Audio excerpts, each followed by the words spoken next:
بسم اللہ الرحمن الرحیم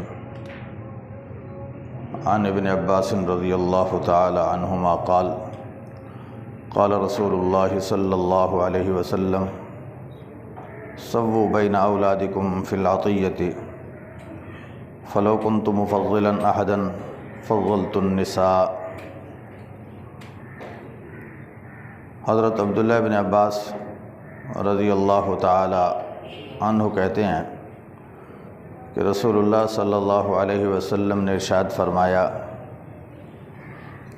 کہ معاملات کے اندر اپنی سب اولاد کے ساتھ مساوات اور برابری کا معاملہ کرو۔ اگر میں اس معاملہ میں کسی کو ترجیح دیتا تو عورتوں کو ترجیح دیتا، یعنی حکم دیتا کہ لڑکیوں کو لڑکوں سے زیادہ دیا جائے۔ یہ مختصر سی حدیث ہے۔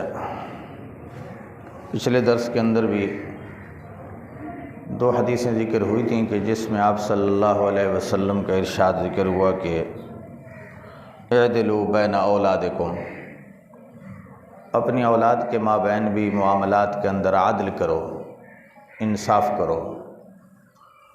اگر دو لڑکوں کو کہ آپس کے معاملات ہیں تو بیٹوں کے درمیان میں بھی عدل ہو، بیٹے اور بیٹی میں تقابل ہو تو پھر ان میں بھی عدل اور مساوات کو قائم رکھو۔ اس میں بھی یہی چیز آپ صلی اللہ علیہ وسلم نے ارشاد فرمائی، اور ساتھ یہ بھی وجہ فضیلت فرمائی کہ اگر میں اولاد میں سے اپنی زندگی میں کسی کو فضیلت دیتا، ترجیح دیتا، تو میں لڑکی کو، بیٹی کو بیٹے کے مقابلہ میں ترجیح دیتا۔ ان احادیث کی روشنی میں حضرات محدثین فرماتے ہیں اگر کوئی باپ اپنی جائیداد اور وراثت اپنی زندگی میں تقسیم کرنا چاہے تو وہ بیٹے اور بیٹی کو برابر کا حصہ دے، اس میں کمی نہ کرے، کیونکہ آپ صلی اللہ علیہ وسلم نے جو ارشادات فرمائے اعدلوا بین اولادکم، اولاد کا اطلاق بیٹوں پر بھی ہوتا ہے، بیٹیوں پر بھی ہوتا ہے کہ مطلق اولاد کے درمیان عدل کرو، انصاف کرو۔ اسی طرح اس حدیث میں سووا بین اولادکم، اپنی اولاد کے درمیان برابری کرو۔ تو زندگی میں اگر کوئی باپ اپنی اولاد کو میراث بانٹنا چاہے تو برابر حصہ دینا ضروری ہے۔ ہاں البتہ اگر زندگی میں تقسیم نہیں کی تو شریعت مطہرہ کا، قرآن کریم کا جو اصول ہے وہ یہ ہے کہ باپ کی وفات کے بعد جب میراث اس کی تقسیم ہوتی ہے تو بیٹے کو 2 حصے اور بیٹی کو 1 حصہ ملتا ہے۔ اس میں بھی اللہ تبارک و تعالیٰ کی حکمتیں ہیں جس کی وجہ سے اللہ تعالیٰ نے یہ فرق رکھا ہے بیٹے اور بیٹی کے مابین۔ ان میں سے ایک وجہ فرق یہ ہے کہ بیٹی جو ہے باپ کی طرف سے 1 حصہ لیتی ہے تو اسلام نے اس بیٹی کو شادی کے بعد اس کی تمام تر کھانے کی، پینے کی، لباس کی، رہائش کی ذمہ داری اس کے شوہر کے ذمہ میں رکھی ہے کہ اس کے تمام حقوق کا اس کو شوہر ہی ذمہ دار ہے، اس نے کمانا نہیں۔ شریعت میں کمانا عورت کی ذمہ داری ہے ہی نہیں۔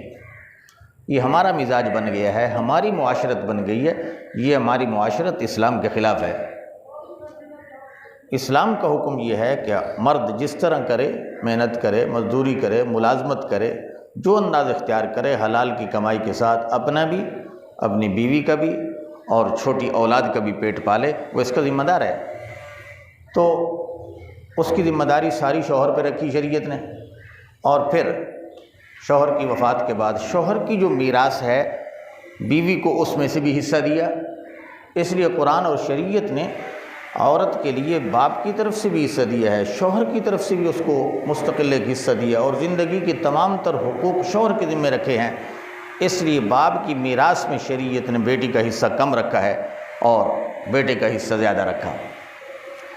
اسی طرح اس باب کی آخری حدیث ہے، حضرت ابو سعید خدری اور ابن عباس رضی اللہ تعالی عنہما سے منقول ہے، قال قال رسول اللہ صلی اللہ علیہ وسلم من ولد له ولد فلیحسن اسمہ وادبہ فاذا بلغ فلیزوجہ فان بلغ ولم یزوجہ فاصاب اسما فانما اسمہ علی ابیہ۔ حضرت ابو سعید اور حضرت عبداللہ بن عباس فرماتے ہیں رسول اللہ صلی اللہ علیہ وسلم نے ارشاد فرمایا کہ جس کو اللہ تعالیٰ اولاد دے تو چاہیے کہ اس کا اچھا نام رکھے اور اس کی اچھی تربیت کرے اور اس کو سلیقہ سکھائے، پھر جب وہ سن بلوغ کو پہنچے تو اس کے نکاح کا بندوبست کرے۔ اگر اس میں کوتاہی کی اور شادی کی عمر کو پہنچ جانے پر بھی اس کی شادی کا بندوبست نہیں کیا اور وہ اس کی وجہ سے حرام میں مبتلا ہو گیا تو اس کا باپ اس گناہ کا ذمہ دار ہوگا۔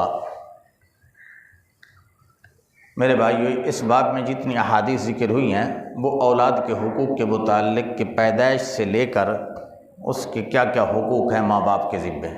یہ آخری اس باب کی حدیث ہے کہ جس میں آپ صلی اللہ علیہ وسلم نے فرمایا جس کو اللہ تعالیٰ نے بیٹا بیٹی دیا اس کا اچھا نام رکھے، اس کی تعلیم و تربیت کرے، اس کو مسلمان بنانے کی کوشش کرے، شرعی تعلیم اور تربیت دے، اس کو سلیقہ سکھائے، اور جب وہ شادی کے قابل ہو جائے بیٹا بھی اور بیٹی بھی، یعنی حد بلوغ کو پہنچ جائیں، اب شادی میں دیر نہ کرے، نکاح کرنے میں دیر نہ کرے۔ اگر والد نے بیٹے اور بیٹی کی بلوغت کے بعد کفر میں رشتہ ہونے کے باوجود شادی میں دیر کی اور اس تاخیر کی وجہ سے وہ بیٹا اور بیٹی کسی بدکاری میں مبتلا ہوتے ہیں تو جہاں وہ اس گناہ کے اندر مبتلا ہو کر گنہگار ہیں وہاں ان کا باپ بھی برابر کا مجرم اور ذمہ دار ہے۔ حضور علیہ الصلوۃ والسلام کا صحیح ارشاد ہے، صحیح حدیث ہے۔ میرے بھائیو، آج ہم جب اپنے معاشرے پر ایک نظر ڈالتے ہیں نا، ہم اس حدیث سے بہت دور ہیں، بہت دور ہیں۔ ہر انسان کی اب عجیب عجیب خواہشات بن گئی ہیں۔ ہم نے نکاح کو مشکل ترین بنا دیا ہے۔ کتنی ہماری بہنیں ہیں، کتنی ہماری بچیاں ہیں کہ سر سفید ہو گئے، شادی نہیں ہوئی۔ کیوں؟ باپ بیچارہ کما کما کما کے زندگی گنوا بیٹھا ہے، وہ اتنا جہیز بھی نہیں بنا سکا کہ اس بیٹی کو اپنے ہاتھوں سے رخصت کر سکے۔ یہ جہیز کی لعنت کہاں سے آئی؟ اسلام نے تو اس کو حکم نہیں دیا۔ رسول اللہ صلی اللہ علیہ وسلم نے اپنی 4 بیٹیوں کی شادی کی ہے۔ حضور کی سیرت دیکھو، حضور نے اپنے بیٹیوں کو کیا جہیز دیا ہے۔ حضور نے اپنی خود شادیاں کی ہیں، حضور نے کتنے خرچے کیے ہیں۔ اگر حضور علیہ السلام کے اسوہ حسنہ کو اپنایا جائے تو میرے بھائیوں ہمارے بچیوں کا نکاح اتنا آسان ہو جائے جتنا ہمارے اسلامی معاشرے میں ایک مسلمان کے لیے جمعہ کی نماز ادا کرنا آسان ہے، نکاح اتنا آسان ہے۔ جتنا ہم نکاح کو مشکل بنائیں گے اتنا نتیجہ کیا ہوگا، معاشرے میں زنا کی کثرت ہوگی، اور جتنا نکاح آسان ہوگا اتنا زنا سے معاشرہ پاک اور صاف ہوگا۔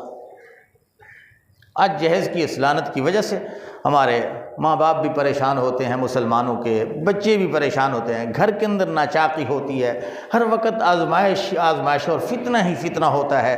وجہ یہی ہے کہ ہم نے قرآن کا راستہ چھوڑا ہے، ہم نے جناب رسول اللہ صلی اللہ علیہ وسلم کی سنت طیبہ کا راستہ چھوڑا ہے۔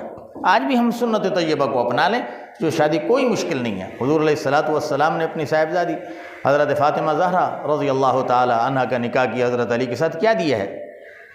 ایک آٹا پیسنے والی چکی دی ہے، ایک لحاف دیا ہے، ایک برتن کھانا کھانے کا، ایک پیالہ پانی پینے کا، ایک لوٹا، ایک مشکیزہ۔ یہ کل جہیز ہے خاتون جنت کی خواتین کی سردار بی بی فاطمہ زہرا رضی اللہ تعالی عنہا کی۔ اور آج ہم کتنا جہیز دیتے ہیں؟ ٹرکوں کے ٹرک بھر کے دیتے ہیں جناب، لاکھوں کا مال جا رہا ہے، اور وہ اتنا مال جا رہا ہے کہ زندگی بھر اس کو استعمال کرنے کی نوبت ہی نہیں آتی، الماریوں میں بڑا بڑا مٹی ہو جاتا ہے، گل سڑ جاتا ہے۔ صرف کیا ہے کہ قوم کے اندر اپنی ناموری ہو۔ لڑکے والے ہیں تو وہ چاہتے ہیں کہ جناب لڑکی ایسی ملے کہ جو مالدار گھرانے کی ہو، زیادہ سے زیادہ مال لے کر کے آئے۔ لڑکی والوں کی خواہش بھی یہ ہوتی ہے کہ لڑکا ایسا ملے جو ماں باپ کا اکلوتا ہو، بس ساری جائیداد کی مالکہ ہماری بچی بن جائے۔ جب ان خرافات میں پڑیں گے تو میرے بھائیو یہ خرابیاں تو پیدا ہوں گی۔ اس لیے ان خرافات سے بچو اور اپنا دامن سنت طیبہ کے ساتھ، قرآن کے ساتھ، اقدار شریعت کے ساتھ قائم رکھو۔ جتنا ہم اقدار شریعت کے قریب آئیں گے، سنت طیبہ کے قریب آئیں گے، اتنا ہمارے معاشرے میں رحمتیں آئیں گی، رحمتیں بٹیں گی، انسانیت کے اندر رحمت کا نزول اور ورود ہوگا۔ اور جتنا سنت طیبہ سے دور ہو جائیں گے اتنی پریشانیاں، زندگی تلخ، زندگی کے حقائق تلخ ہوں گے، مصائب بڑھیں گے، مسائل بڑھتے چلے جائیں گے، اور ان کا کوئی حد اور کنارہ بھی نہیں ہوگا۔ اللہ تعالیٰ سے دعا ہے اللہ ہمیں سنت طیبہ کے ساتھ پختہ وابستگی عطا فرمائے اور اس پر کامل عمل کی توفیق عطا فرمائے۔ وآخر دعوانا الحمدللہ رب العالمین۔